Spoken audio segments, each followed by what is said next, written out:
Hello friends, आज हम जो टॉपिक डिस्कस करने जा रहे हैं ये आपको प्रीलिम्स में काम आएगा, क्योंकि अब मेंस हो चुका है। तो अभी हम जो टॉपिक हमारा पूरा कंसंट्रेशन जो रहेगा वो नेक्स्ट प्रीलिम्स पे रहेगा। ये कुछ जो लोकेशंस वॉर के कारण और कुछ वैसे ही जो ये एरिया न्यूज़ में है रशिया यूक्रेन का या ईस्टर्न यूरोप का, जो पेपर में आपसे क्वेश्चन पूछ सकते हैं, डायरेक्ट ना पूछे इनडायरेक्ट क्वेश्चन पूछ सकते हैं, तो आज हम वो डिस्कस करेंगे। फॉर एग्ज़ाम्पल जैसे यूक्रेन में अगर हम देखें ध्यान से, तो जो मैक्सिमम यूक्रेन का पार्ट है जो आपको ग्रीन में लाइट ग्रीन में दिया हुआ, इट मीन्स ये प्लेन्स का पार्ट है। यहाँ स्मॉल लो हिल्स हैं, लेकिन मेजॉरिटी ऑफ जो यूक्रेन है ये प्लेन्स में आता है। थोड़े बहुत माउंटेन्स जो प्रॉपर माउंटेन सिस्टम है वो यहाँ पे है, जैसा आप देख सकते हैं। यहाँ पे ये कारपैथियन माउंटेन रेंज है और ये रोमानिया की ट्रांसिल्वेनिया माउंटेन रेंज की आगे एक्सटेंशन है ये। जहाँ तक माउंटेन्स का क्वेश्चन है, यूक्रेन में बस यही माउंटेन फेमस है। देन उसके बाद ये जो ब्लैक सी का एरिया है, ब्लैक सी वाले एरिया में 4 रिवर्स जा रही हैं जो डी नाम से शुरू होती हैं, डी वर्ड से शुरू होती हैं, डी लेटर से। एक डैन्यूब है, डैन्यूब कई कंट्री से होके आ रही है, हालांकि उसका रिलेशनशिप जो है इस वॉर से नहीं है, न्यूज़ में भी नहीं है बिकॉज ऑफ वॉर, बट क्योंकि ये फर्स्ट रिवर है डी वाली, तो डैन्यूब। देन एक रिवर जो प्रॉपर यूक्रेन से जा रही है ये है नीस्टर रिवर। ये यूक्रेन से होते हुए फिर मालदोवा से होते हुए स्मॉल सा एरिया ये कवर करती है यूक्रेन में। Then it goes to Black Sea, यहाँ इसका माउथ बनता है नीस्टर। ये एक मेजर रिवर यूक्रेन की है। सेकंड मेजर रिवर जो है इनकी वो है नीपर। इसी नीपर के बैंक पे ही कीव है। एक्चुअली हम बोलते हैं इसको कीव है, लेकिन यूक्रेन में इसको कीफ कहते हैं, राइट। तो ये नीपर रिवर है। नीपर रिवर के बैंक पे का बिग सिटीज़ भी हैं, जैसे निप्रोपेट्रोवर्स्क वगैरह है, ज़ेपोरिज़िया है, निकोपोल है, राइट, खरसोन है, जो आजकल काफ़ी न्यूज़ में भी हैं वॉर में। तो इसका वाटर भी जा रहा है अल्टीमेटली ब्लैक सी में। जो तीसरी मेन रिवर है वो यहाँ पे है, उसका रिलेशनशिप वॉर के साथ कुछ नहीं है, बट वो डी नाम से रिवर है, तो वो डोन रिवर है बेसिकली, डोन। लेकिन जो डोन रिवर है उसकी ट्राइब्यूटरी है यहाँ पे डोनेट्स। जो ये रिवर है ये आजकल न्यूज़ में है काफ़ी, डोनेट्स रिवर न्यूज़ में क्यों मैं बताता हूँ मैं अभी आपको। ये ईस्टर्न पार्ट ऑफ यूक्रेन में है। जिस एरिया से ये फ्लो कर रही है रिवर, ये एक मिनरल रिच एरिया यूक्रेन का, यहाँ बहुत एबंडेंस में मिनरल्स मिलते हैं यूक्रेन के। और इसी एरिया में ही मैक्सिमम जो रशियन ओरिजिन के, रशियन स्पीकिंग जो लोग हैं वो इस पार्ट में रहते हैं यूक्रेन में, क्योंकि यूक्रेन में 2 लैंग्वेज बोलते हैं यूक्रेन में मेनली, एक यूक्रेनियन लैंग्वेज और एक रशियन लैंग्वेज। तो जो रशियन लोगों की जो डोमिनेंस है इस पार्ट में है। And luckily for Russians and unluckily for Ukrainians, majority of जो मिनरल्स हैं इसी एरिया के अंदर ही हैं, जहाँ पे आजकल अटैक्स भी चल रही हैं। देन इसका अगर हम देखें आसपास की वाटर बॉडीज़, तो ये एक ब्लैक सी है यूक्रेन के साउथ में। देन यहाँ पे सी ऑफ एजोव है, ये वाला हिस्सा। अब सी ऑफ एजोव, AZOV, इसको ब्लैक सी से जो कनेक्ट कर रहा है एक नैरो स्ट्रेट है, उसे बोलते हैं straight of कर्च, KERCH, straight of कर्च, right. ये आपको यहाँ दिख जाएगा, ये देखिए, ये सी ऑफ एजोव, ये स्ट्रेट ऑफ कर्च। कर्च नाम का कि ये पेनिनसुला बन जाता है, कर्च नाम का कि ये प्लेस भी है जिसके नाम पे स्ट्रेट ऑफ कर्च है, कर्च पेनिनसुला है। और ये ब्लैक सी है, राइट। फिर एक जो एरिया, एक पेनिनसुला, ये सारा पेनिनसुला जो 2014 में इलीगली एनेक्स कर लिया था रशिया ने यूक्रेन से, वो भी जो है आपको इम्पोर्टेंट रहेगा एग्ज़ाम पॉइंट ऑफ व्यू से। अब जो मैंने भी बात बताई थी आपको इस रिवर के बारे में, डोनेट्स के बारे में, आपको याद होगा कि रिसेंटली रशिया ने जो कुछ एक एरियाज़ कैप्चर किए हैं इलीगली, मैं अगेन सेइंग इलीगली, ये चीज़ ठीक नहीं हुई, रशिया ने ठीक नहीं किया है। उनमें से 4 एरियाज़ में रशिया ने इलीगली रेफरेंडम कंडक्ट किया है। रेफरेंडम इन लोगों से पूछा है कि whether you want to live with Russia, you want to become the part of Russia और you want to live with Ukraine. Obviously अगर आप थप्पड़ दिखा के कुछ कराओगे तो वो लोग हाँ ही बोलेंगे, और किसने क्या देखा, किसने क्या कहा है, नो वन नोज़।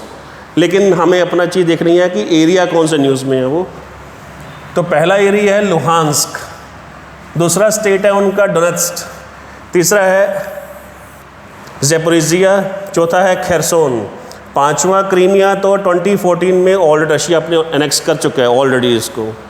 तो Luhansk, Donetsk, Zaporizhzhia, Kherson, right, इन 4 स्टेट में अभी रिसेंटली रशिया ने रेफरेंडम कंडक्ट किया है। अब उसके बाद ये कहा है कि मोर देन 92 to 95% लोगों ने यस कहा है कि they want to merge with Russia. And after that result Russia ने एक सेरेमनी करके इनको अपना पार्ट मान लिया है, जिसको पूरे वर्ल्ड में ना यूएनओ ने ना वर्ल्ड में किसी भी कंट्री एक्सेप्ट नहीं किया अभी तक की, क्योंकि ये इलीगली ऑक्यूपाई किया गया है। ऐसे में एनार्की आ जाएगी, कोई भी कंट्री किसी पे भी अटैक करके वो एरिया पे कब्जा कर लेगा, बोलेगा ये हमारा पार्ट हो गया, राइट। एनीवे, अब जो क्वेश्चन था मेन कि इनका इस रिवर से क्या रिलेशन है। देखिए ये डोनेट्स है, इसमें एक वर्ड आ रहा है डोन। अब हर रिवर का अपना एक बेसिन होता है, तो बेसिन से वर्ड आता है BASIN, तो डोन प्लस बेसिन का BIS दोनों को जोड़ दें तो ये बन जाता है डोनबास, डोनबास एरिया। ये वर्ड आजकल बहुत चल रहा है न्यूज़ में। तो ये डोनबास है क्या बेसिकली? एक्चुअली लुहांस्क और डोनेट्स्क इन दोनों को मिला के जो है वो डोनबास बेसिन है वो। आपने सुना होगा बार बार Donbas area, Donbas area, Donbas area. वो डोनेट्स्क एंड बेसिन 2 वर्ड से मिलके बना है, Donetsk river and basin, Donbas बन जाएगा। उसमें ये 2 एरियाज आएंगे, लुहांस्क एंड डोनेट्स्क, ये 2 स्टेट्स आएंगे। तो ये टोटल 4 स्टेट्स में हुआ है, उनमें से लुहांस्क, डोनेट्स्क को कंबाइनली जॉइंटली बोलते हैं डोनबास एरिया, ठीक है। एक ये न्यूज़ में है। देखिए ये 87% खेरसोन में, 98% लुहांस्क में, 99% डोनेट्स्क में। अपने फिगर दिए हैं 93% सदर्न एंड ईस्टर्न रीजन्स में, पता नहीं किस ज़ैपोरिज़िया में, सॉरी। हर जगह पे अपना अपना चीज़ बना के, क्योंकि किसी को बाहर निकलने को नहीं कहा गया था, सबको कहा गया था आप घर के अंदर रहें, उसका रेफरेंडम करा लिया गया। आप बोलिए सिर पे बंदूक रखते हैं, आप ना बोल के दिखा दो, ठीक है। एनीवे, वो एक पॉलिटिकल इशू है, बट ये ठीक नहीं है। अब कौन, ये यूक्रेन के मैप में अगर देखें तो पहले आप ये चेक कीजिएगा, ये ऑब्ज़र्व करना है आपने कि ये एरिया जो न्यूज़ में है यूक्रेन के नेबरिंग कंट्री कौन कौन से हैं, ठीक है। अब अगर हम नेबरिंग कंट्री की बात करें तो रशिया और बेलारूस ये तो है ही है, तो न्यूज़ में है ही है। आप उनकी लोकेशन जरूर चेक कीजिएगा, किस साइड में, किस डायरेक्शन में है।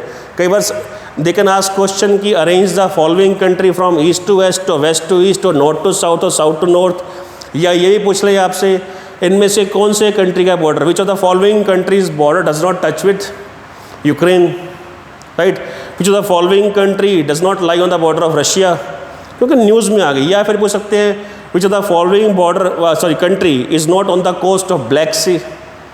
तो they can ask any question, तो थोड़ा सा आपको ऑब्जर्व करना पड़ेगा। अब देखिए, besides Russia and Belarus other countries on the border of Ukraine are Poland. आपको याद होगा जब यूक्रेन में क्राइसिस शुरू हुआ था तो इंडिया से काफ़ी बच्चे जो थे मेडिकल स्टूडेंट्स, उनको आना था बाय रोड, क्योंकि बाय एयर रूट बंद हो गया था। तो बाय रोड कई लोग पोलैंड से होके आए थे, कई स्लोवाकिया से होके आए थे, कई हंगरी से, कोई रोमानिया से, कई मालदोविया से, राइट। तो इट मीन्स ये क्या है, इनका एक्सेस है लैंड रोड पे, ये बॉर्डर पे है। तो पहला कंट्री पोलैंड, फिर स्लोवाकिया जो कभी चेकोस्लोवाकिया का पार्ट था, अब एक अलग कंट्री है, फिर Hungary, Romania, Moldova, right, besides Belarus and Russia. Russia Belarus इकट्ठे हैं, दोस्त हैं, ठीक है, दोनों एक ही तरह की आइडियोलॉजी से बिलोंग करते हैं, राइट। तो ये हैं, इनसे क्वेश्चन पूछ सकते हैं आपसे देन इसके बाद में जो है आएगा एरिया जो न्यूज़ में है इनके सिटीज़।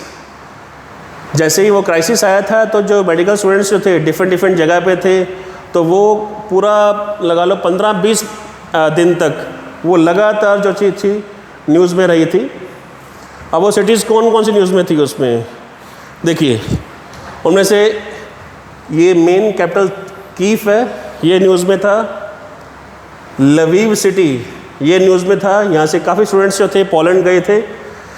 ओडेसा एक मेन पोर्ट है इनका, ओडेसा, ये न्यूज़ में था और है ऑलरेडी, राइट। देन खार्किव, यहाँ बहुत स्टूडेंट्स हैं इंडिया के खार्किव में। A large number of students were studying medical science in this area, in this city Kharkiv. ये लोकल लोग खार्किव कहते हैं, हम इसे खार्किव बोल रहे हैं। फिर ये सिटी न्यूज़ में था सुमी, जहाँ से काफ़ी लोग बाहर निकले हैं सुमी से, और मेरे ख्याल से सुमी का सबसे जो था मुश्किल ऑपरेशन भी रहा है अपनी कंट्री के लिए, ठीक है, इनको बाहर निकालना। देन उसके बाद जो आजकल वॉर में चल रहे हैं न्यूज़ में एरियाज़, वो एक ये सिटी है Donetsk, Luhansk, Mariupol, Melitopol, Kherson और खार्किव स्टार्टिंग में था जिस पे अटैक किए थे रशिया ने, बट अब वो रशिया के कब्जे में नहीं, एनेक्स उसमें नहीं किया, एनेक्स नहीं कर पाया रशिया उसे, रशिया हार रहा है। और क्रीमिया में ये सिटीज़ फेमस हैं, सिम्फेरोपोल, याल्टा, बड़ी एक फेमस याल्टा कॉन्फ्रेंस हुई थी सेकेंड वर्ल्ड वॉर के बाद में, जिसमें स्टालिन ने पार्टिसिपेट किया, रशिया की ओर से किया था। फ्रैंकलिन रूजवेल्ट थे अमेरिका की तरफ से, और विंस्टन चर्चिल थे फ्रॉम इंग्लिश साइड, राइट। इनके बाद ऐसी कुछ मीटिंग्स के बाद ही then UNO came into existence. Then एक जगह है स्वास्तोपोल, इस स्वास्तोपोल वाली जगह पे, और एक सिटी ऑफ कर्स्क तो है ही, अभी भी न्यूज़ में है। स्वास्तोपोल जो है यहाँ पे नेवल फ्लीट है रशिया का। ये क्रीमिया जो है स्ट्रेटेजिकली एक अच्छी जगह लोकेटेड है, इसका स्ट्रेटेजिक इम्पोर्टेंस बहुत है इसकी लोकेशन के हिसाब से, ठीक है। अब ये कर्च क्यों न्यूज़ में है आजकल, ये मेन सिटीज़ मैंने बता दी हैं आपको, मैं फिर बोल देता हूँ। Lviv, Kyiv, Sumy, Kharkiv, Luhansk, Donetsk, Mariupol, Melitopol, Kherson, Odesa.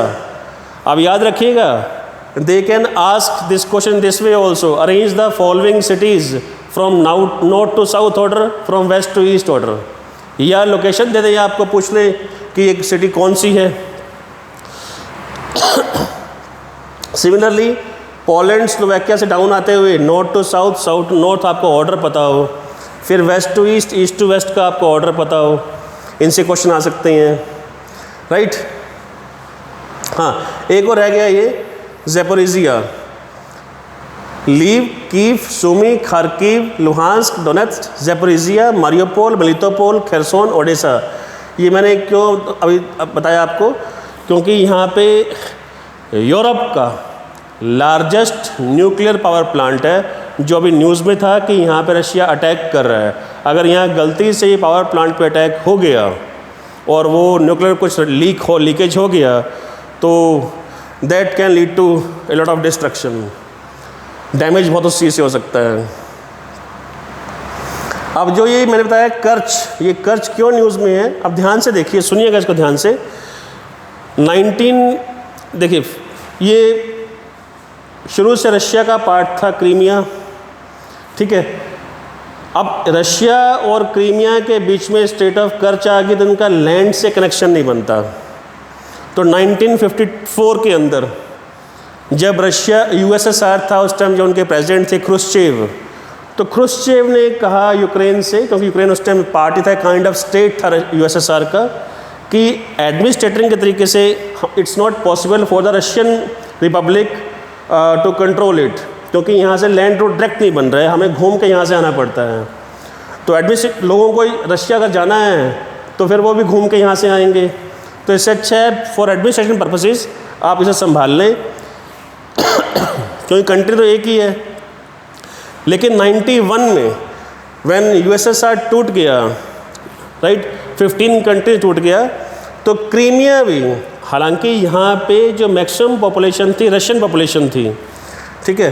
तो क्रीमिया को यूक्रेन के साथ रखा गया, लेकिन यूक्रेन एग्री हो गया कि रशिया जो है अपना नेवल फ्लीट, आर्मी का फ्लीट यहाँ रख सकता है, और क्रीमिया को ऑटोनमी दी गई।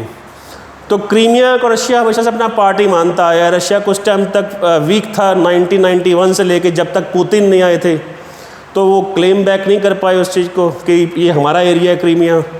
तो स्लो थिंग्स जो हैं वो they went out of control from Ukraine, ठीक है। वो सारी बातें आप जानते ही हैं, नेटो, EU, जो जितनी पॉलिटिक्स चल रही है। तो फिर यूक्रेन को, in order to persuade Ukraine forcefully, Crimea was occupied illegally by Russia. फिर जो स्टार्टिंग का एक ग्रज था, आप इसको अपने ऑक्यूपाई कर लिया तो फिर लैंड रूट से फिर कनेक्शन ख़त्म हो जाएगा आपका, फिर आप बाय सी जाएंगे, वो मुश्किल है, फिर बाय एयर जाएंगे। तो एक ड्रीम प्रोजेक्ट था पुतिन का कि स्ट्रेट ऑफ कर्च पे एक ब्रिज बन जाए, सो दैट लैंड जो कनेक्टिविटी है यहाँ अच्छी हो जाए, बिल्कुल सही हो जाए, चाहे फिर वो रोड से लोग यहाँ से जाएं, सामान जाए, या फिर थ्रू रेलवे ट्रैक जाए। और एक wonder of the world ultimately हुआ, यहाँ पे एक डुअल यूज़ का फिर एक ब्रिज बनाया गया, ये वाला, इसे नाम दिया गया क्रीमिया ब्रिज और कर्च ब्रिज। ये देखिए, जो ये दिख रहा है आपको, ये रेलवे के लिए है, जो नीचे दिख रहा है आपको ये रोड वाला है। अब ये एक देखिए, दिख रहे हैं ना आपको, ये व्हीकल्स जा रहे हैं यहाँ से और यहाँ से ट्रेन्स जाती हैं, तो ये डुअल पर्पस ब्रिज है ये वाला। अभी कुछ दिन पहले क्या हुआ है, यहाँ ब्लास्ट हुआ है। यूक्रेन ने साफ साफ नहीं कहा कि हमने ब्लास्ट किया, बट एवरीवन नोज कि ब्लास्ट किसने किया होगा। तो दिस ब्रिज वॉज डैमेज्ड, ये देख रहे हैं आप, वैगन्स जा रहे हैं, वैगन डैमेज हुए हैं, ये पार्ट टूटा है कर्च ब्रिज का। और ये एक वेरी इंपॉर्टेंट कनेक्टिंग लाइन है, सारी सप्लाई मिलिट्री की जो आजकल है वो यहीं से जा रही है, रशिया से आना जाना यहीं से पॉसिबल हो पा रहा है, क्योंकि बाकी का कनेक्शन तो रहा ही नहीं, ये कनेक्शन टूट चुका है। अब ये मेन चीज़ है, अगर यहाँ से कनेक्शन अभी हुआ है इलीगल ऑक्यूपेशन से, तो ये एरिया डेंजरस भी है। तो उसके बदले में अब क्या किया है, to take the revenge of the destruction of this Kerch bridge, Russia has attacked 17 to 18 cities of Ukraine, and they have targeted civilian areas also, which is again the violation of international treaties. You cannot target the civilian areas, you can target only the military areas if you are in war, right? Anyway, अभी तो war भी नहीं चल रही है। Ukraine जो है वो अपनी टेरिटरी को डिफेंड करने की कोशिश कर रहा है वो।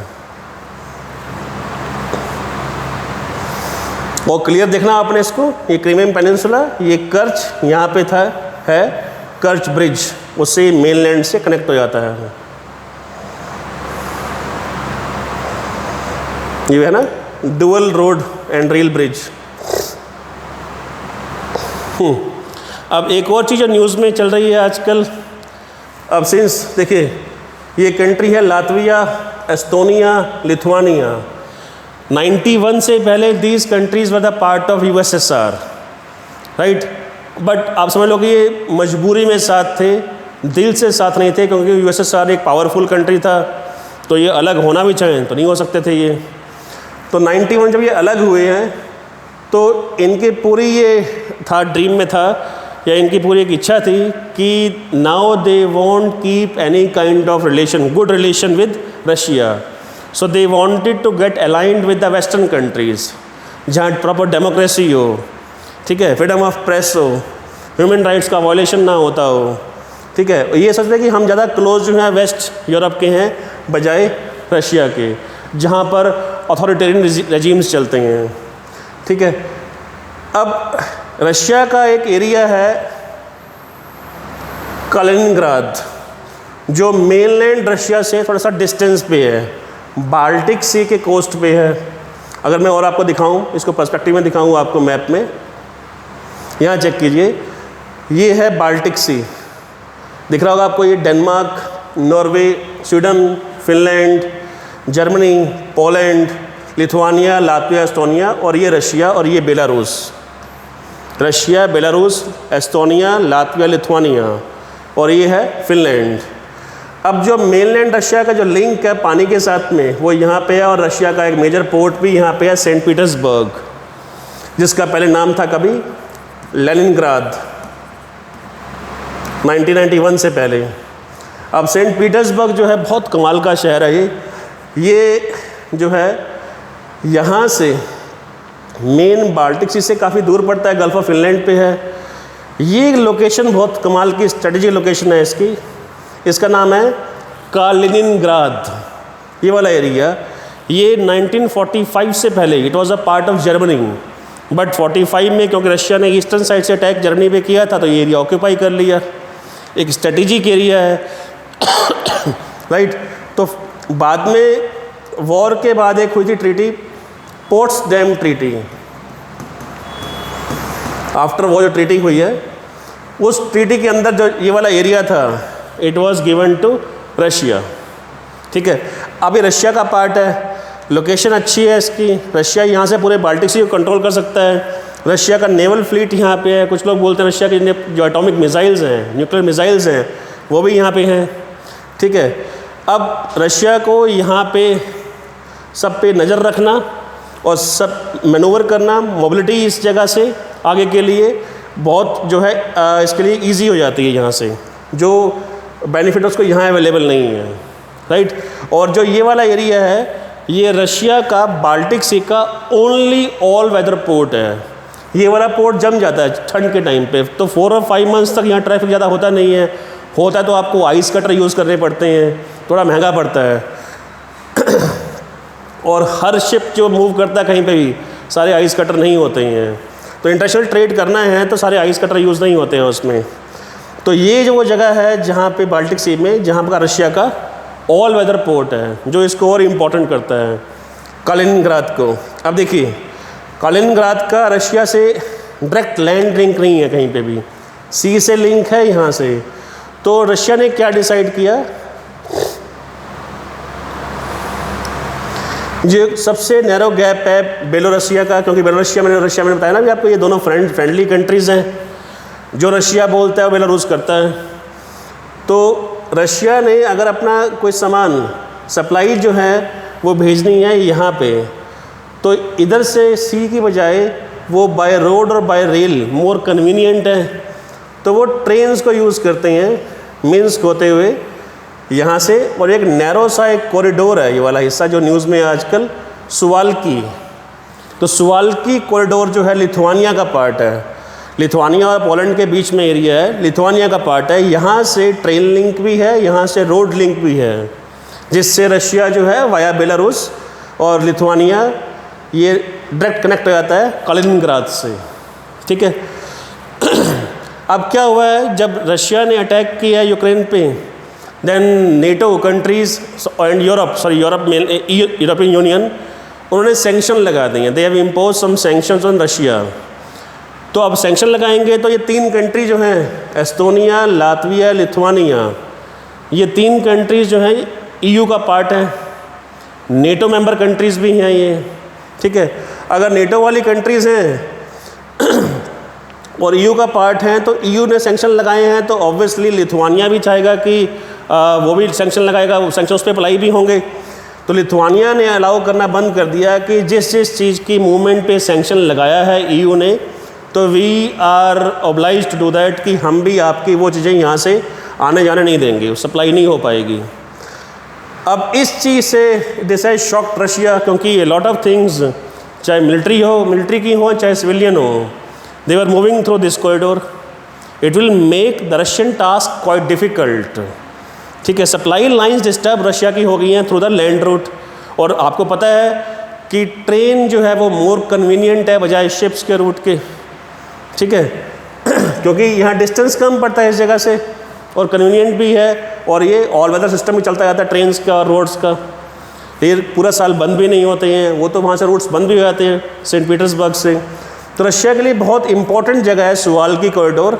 अब प्रॉब्लम ये है कि Russia is threatening Lithuania of dire consequences, but Lithuania ये भी जानता है कि रशिया कुछ कर नहीं पाएगा। रीज़न ये है कि लिथुआनिया जो है यूक्रेन नहीं है, Ukraine is not the member of NATO.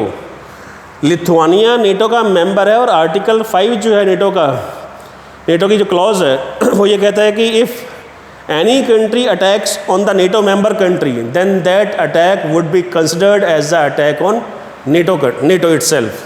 तो सब नेटो कंट्रीज़ जो है मिलके फिर फाइट करेंगे, फिर that can lead to world war 3।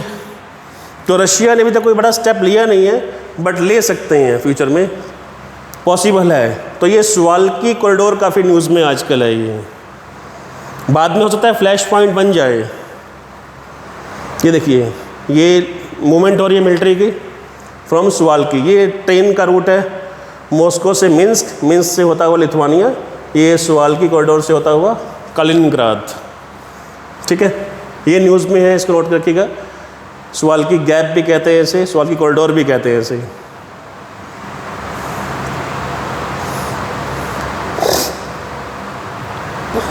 इसको ना कहते हैं सुवाल्की, जो कलिनिंग्राद है उसको बोलते हैं एक्सक्लेव। ये रशिया का एक्सक्लेव है, एक बाहर का कोई पॉकेट है जो रशिया ने ऑक्यूपाई किया हुआ है। अगर हम बोले एनक्लेव, जैसे बांग्लादेश में काफ़ी एनक्लेव्स थे, hundreds of enclave, small areas थे इंडिया के। इंडिया में काफ़ी एरियाज थे, कूच बिहार डिस्ट्रिक्ट में, बंगाल की, बांग्लादेश के। वो भी कमाल की चीज़ थी। फॉर एग्ज़ाम्पल ये इंडिया है, सब फॉर एग्ज़ाम्पल ये बांग्लादेश है। अब ये वाला हिस्सा मान लो जो मैंने निशान लगाए हैं, गोले गोले बनाया मैंने, ये सर्कल्स, ये इंडिया हो, उसके बाहर बांग्लादेश हो, फिर यहाँ बांग्लादेश है, यहाँ बांग्लादेश है, फिर बाकी सारा इंडिया है। तो इन्हें बोलेंगे हम एनक्लेव्स, ये एक्सक्लेव नहीं है ये। तो बाद में हमने कहा कि ये क्या बकवास है, ये इसको ठीक करो। कुछ एनक्लेव्स हमने उनको दिए, कुछ उनका एरिया लिया, तो हमने सबसे एक सेट कर दिया कि ये इंडिया और ये बांग्लादेश, भैया कहानी ख़त्म करो। ज़मीन आपस में चेंज कर लो और लोगों से पूछ लो उन्होंने कहाँ रहना है, इंडिया रहना है, बांग्लादेश रहना है। जिसने जो कहा फिर उसको वो चीज़ मिल गई। तो वो एनक्लेव्स थे। अब जो कलिनिंग्राद है ये एक एक्सक्लेव है, ये दूर है रशिया से, मेनलैंड से। अब और क्या न्यूज़ में है, अब कुछ लोग बोल रहे हैं कि रशिया जो है उसने ईस्टर्न साइड पे जो अटैक किया, उसके दो रीज़न है। एक तो वो इजी है क्योंकि वहाँ रशियन पॉपुलेशन है और वो सपोर्ट कर रही है रशिया को। ये बात सच है झूठ है वो हमें नहीं पता उस चीज़ का, कि सब लोग सपोर्ट कर रहे हैं कि नहीं कर रहे हैं। एनीवे, सेकंड रीज़न जो है वो है कि इसी ईस्टर्न पार्ट में, साउथ ईस्टर्न पार्ट में, सदर्न पार्ट में बहुत मिनरल है यूक्रेन का। Ukraine like Russia is a mineral rich area. यहाँ ट्रिलियंस ऑफ डॉलर्स के डिफरेंट काइंड ऑफ मिनरल्स हैं। तो हम वो वन बाय वन डिस्कस करते हैं। पहला manganese, one of the biggest reserves of manganese जो हैं, वर्ल्ड के टॉप 10 में रिजर्व्स जो आते हैं मैंगनीज़ के, वो यूक्रेन में हैं। ये निकोपोल, ज़ैपोरिज़िया एंड खेरसोन, ये नाम मैं बार बार ले रहा हूँ, आपको ऐसे याद ही हो जाएंगे। Nikopol, Zaporizhzhia, Kherson. ये देखिए खेरसोन, यहाँ बहुत बम्बार्डमेंट अभी हुई है। Then Zaporizhzhia, Kherson, right. और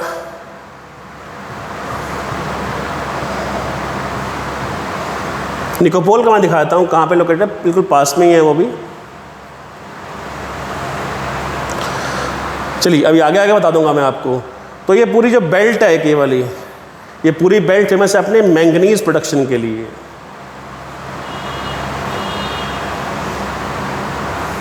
और इन तीनों में मैक्सिमम जो मैंगनीज है निकोपोल में है, राइट।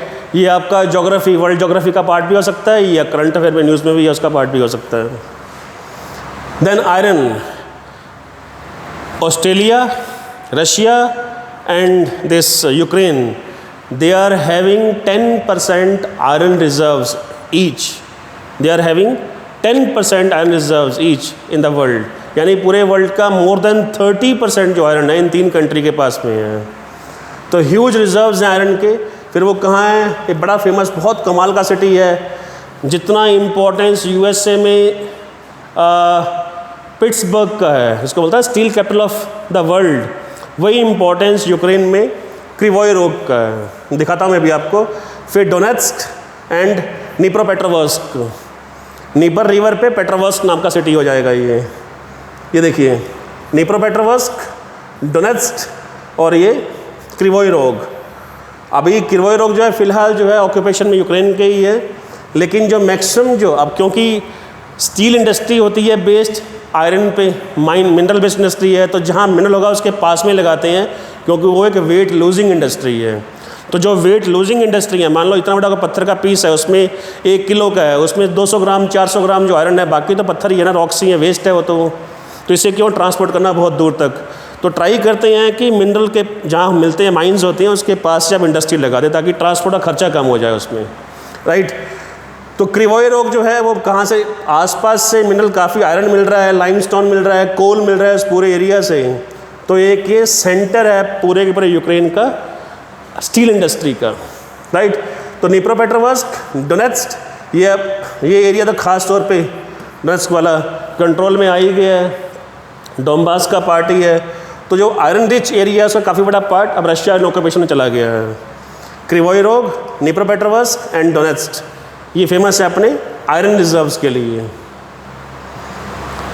देन कुछ हम बोलते हैं कि स्ट्रेटेजिक मिनरल्स, जो कुछ स्ट्रेटेजिक इंडस्ट्री में काम आ रही हैं, उन्हें हम रेयर अर्थ मिनरल भी कहते हैं। उनमें से एक है जर्मेनियम। वर्ल्ड का 5th जर्मेनियम प्रोडक्शन जो है होता है यूक्रेन में। इसे कहाँ यूज़ करते हैं? सेमीकंडक्टर्स के लिए, ठीक है। इसे यूज़ करते हैं हम जो ड्रग्स बनते, जो मेडिसिन बनती हैं, ल्यूकीमिया, ब्लड कैंसर को ट्रीट करने के लिए, लंग कैंसर को ट्रीट करने उसमें यूज़ करते हैं, कैमरा लेंसेज में यूज़ करते हैं फॉर माइक्रोस्कोप्स, जर्मेनियम। तो उसका भी एक सोर्स है, ये काफ़ी कम है तो इसकी डिमांड ज़्यादा है, महंगा बड़ा होता है ये। एक है गैलियम, है ना कमाल की चीज़।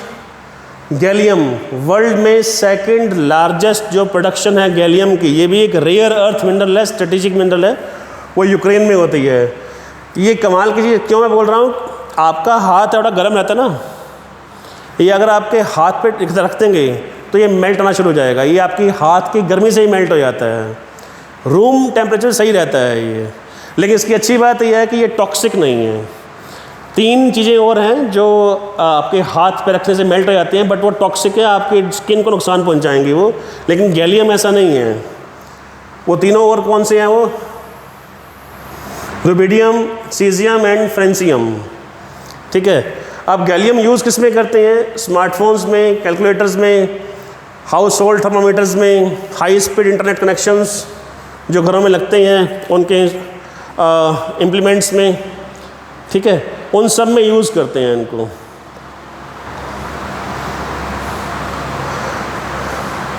और गैलियम को अलग से यूज़ नहीं कर, अलग से यूज़ हो ही नहीं सकता, उसका आर्सेनाइड से यूज़ होता है, गैलियम आर्सेनाइड बन जाते हैं।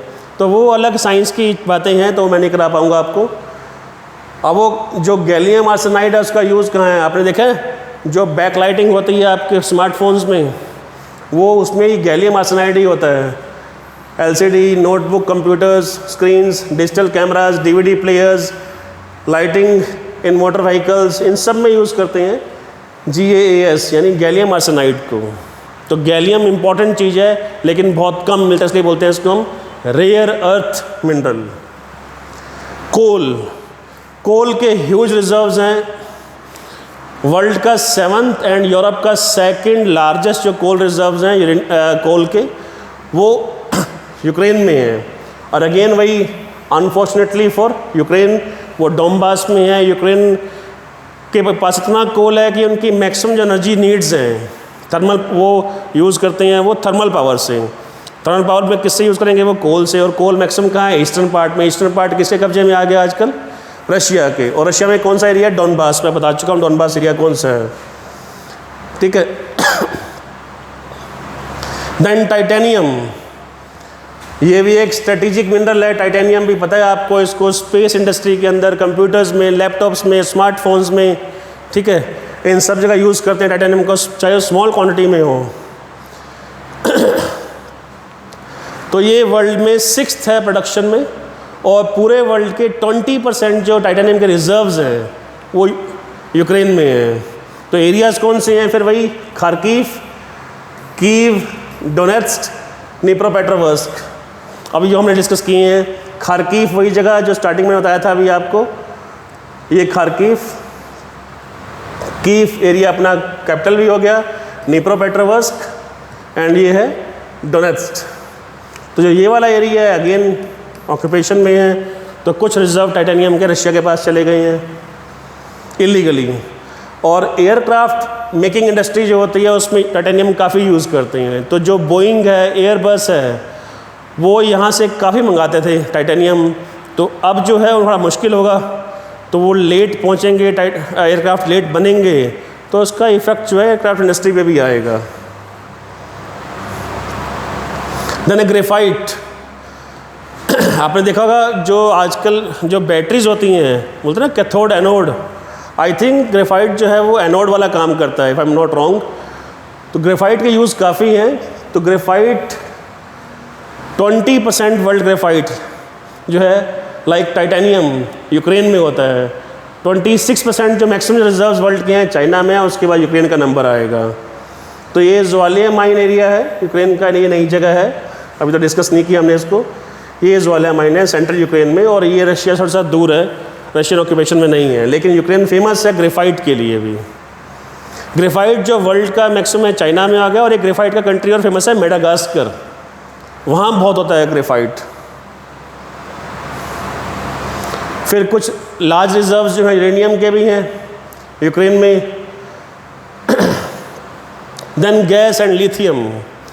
अब ये एक आयरॉनिकल चीज़ है कि some of the largest gas reserves जो हैं वर्ल्ड के वो यूक्रेन में हैं, बट वो मैक्सिमम जो है अनएक्सप्लॉयटेड हैं, उसे यूज़ नहीं कर पा रहा है। और आयरनी बड़ी ये है कि ये रशिया से इंपोर्ट करता है गैस। और कमाल की, क्योंकि ना कई पाइपलाइन जो रशिया की जा रही हैं वेस्टर्न यूरोप को, वो यूक्रेन से होकर जा रही हैं।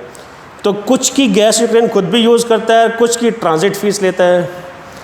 आप में से कहीं को शायद पता नहीं होगा, यूक्रेन को ए फ्यू गैस लाइन से हर साल रशिया से $7.5 बिलियन मिलते थे, सिर्फ पाइपलाइंस को निकालने के लिए, कि पाइपलाइंस मेरी यूक्रेन से होके जा रही हैं, यूक्रेन उसकी ट्रांजिट फीस ले रहा है वो, और वो यूक्रेन की जीडीपी का 4% है। ये ह्यूज अमाउंट है कि ये पूरी जीडीपी का 4%, $7.5 बिलियन, $7.5 बिलियन, सिर्फ ये काइंड ऑफ टोल टैक्स ही है ये, कि आपकी पाइप जो है मेरी कंट्री से जा रही है तो ट्रांजिट फीस निकालेंगे, ठीक है। बट अब हो सकता है सोचना शुरू करें, लेकिन दिक्कत क्या है, अब जो मैक्सिमम जो गैस उनके हैं रिजर्व्स जो हैं वो फिर वो डोनबास में है, बार बार डोनबास का ही नाम आ रहा है, डोनेट्स्क बेसिन, ठीक है। अब देखते हैं क्या होता है। फिर लिथियम जो फ्यूचर का मिनरल है, आजकल हम किसी भी we can not imagine any electric vehicle without lithium. Lithium सब जरूरी हो ही गया है, लिथियम, कोबाल्ट, जिंक वगैरह जो इम्पोर्टेंट है। तो लिथियम की पूरे वर्ल्ड में बहुत कम माइंस हैं, जैसे एक लिथियम ट्रायंगल है अर्जेंटीना, चिली और बोलीविया में। चाइना में काफ़ी लिथियम है, बट चाइना अपना एक्सप्लोर नहीं कर रहा है, वो औरों से मंगवा रहा है अभी वो, क्योंकि स्ट्रेटेजिक मिनरल है, ख़त्म हो गया फिर। तो इसके रिजर्व्स कहाँ पे हैं, फिर वही चीज़ें, ज़ैपोरिज़िया, डोनेट्स्क, ये नया एरिया आपके लिए, वही डोनेट्स्क, ज़ैपोरिज़िया। हालांकि मैं कई बार दिखा चुका हूँ, अब तो ये वाला पार्ट आपको याद हो गया होगा, ज़ैपोरिज़िया, डोनेट्स्क।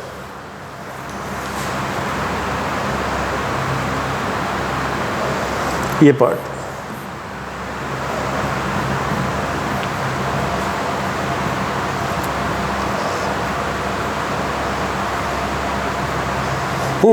एग्रीकल्चर के लिए बहुत फेमस है यूक्रेन। उसका रीज़न है, यूक्रेन में एक बहुत ह्यूज एरिया है, ये सारा एरिया रशिया का, ये वाला एरिया, और ये एरिया यूक्रेन का, ये सारा एरिया लगा लीजिए। ये है स्टेपीज़ बोलते हैं इनको, स्टेपीज़ जो है ये लोकल नेम है टेम्परेट ग्रासलैंड का, ठीक है।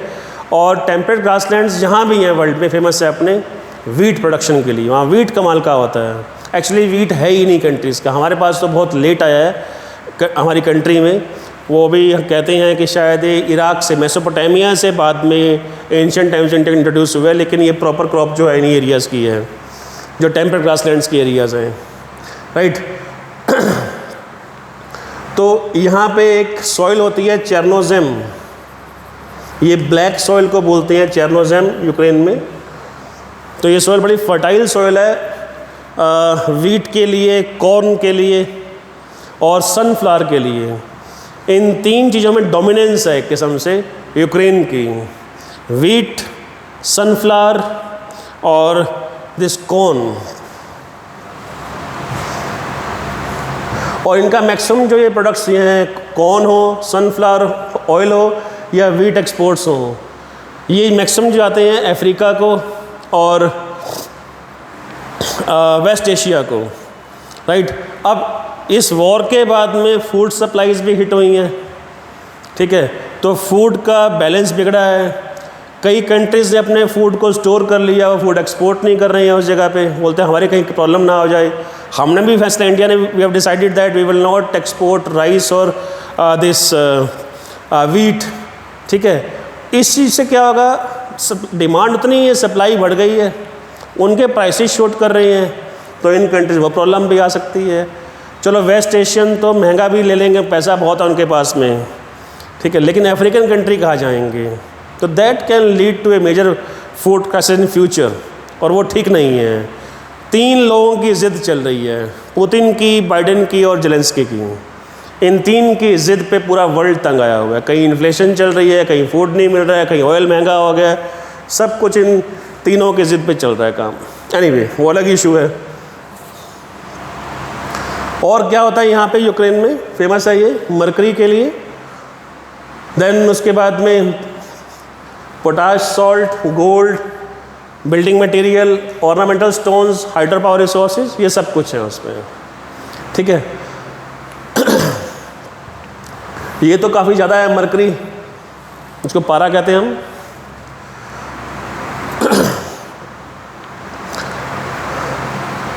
अब प्रॉब्लम क्या हो रही है, काफ़ी बड़े एरिया में अब ऑक्यूपेशन हो गया है जहाँ मिनरल्स है, वहाँ रशिया का देखिए ना 63% जो कोल डिपॉजिट्स हैं, डॉनबास वाला एरिया हो गया वो, फिर 11% जो एरिया है ऑयल का, 20% जो एरिया नेचुरल गैस का, 42% एरिया मेटल्स का, 33% एरिया रेयर अर्थ का यानी स्ट्रेटेजिक मिनरल्स का, ये सब रशिया के पास चला गया है। तो उसके कॉन्सिक्वेंसेस जो हैं बड़े ख़राब होने वाले हैं, not only for Ukraine but the entire world, क्योंकि अब सारा वर्ल्ड जो है इंटरकनेक्टेड है ये। तो मुझे लगता है कि यूएस से वेस्टर्न कंट्रीज़ को रशिया से वॉर की बजाय, यूक्रेन को वेपन्स देने की बजाय, इनको एक डायलॉग टेबल पे लेके आए, बात करें। वॉर का टाइम अब ख़त्म हो चुके हैं। वॉर हुई तो फिर वो बड़ी डेंजरस वॉर होगी, शायद ये वर्ल्ड की आखिरी वॉर भी हो। इतने न्यूक्लियर वेपन्स हैं, रशिया ने धमकी दे भी दी है कि we can use tactical nuclear weapons, that's not good, वो ठीक नहीं है। बट ये भी एक बाज़ार बन गया है, यूएसए के हाथ में एक वेपन आ गया बड़ा, बहुत बड़ा, जिसमें वो अपने आप को रीएजर्ट कर रहा है अपने आप को। तो देखते हैं व्हाट हैपन्स। फिर एक कुछ मुझे अच्छा लगा था, हालांकि इतना इम्पोर्टेंट नहीं है, बट ये सिरेमिक्स हैं, जिसको हम इंडिया में हम चीनी मिट्टी कहते हैं, ये इटालियन सिरेमिक्स हैं ये, ठीक है। और उस मिट्टी का जो मैक्सिमम जो मिट्टी जो आती है, मैक्सिमम सामान जो रॉ मटेरियल है वो इस क्ले का, इसको काउलिन कहते हैं, वो सब जो आता है यूक्रेन से आता है, वो भी बंद हो जाएगा वो, ठीक है। बहुत शानदार होते हैं Italian ceramics like Chinese one. Thank you very much. अगर आपको अच्छा लगे प्लीज़ चैनल को सब्सक्राइब कीजिए, लाइक कीजिए, सो दैट हम आपको और अच्छी तरह से करंट अफेयर्स और अच्छे देते रहें। Thank you so much, God bless you.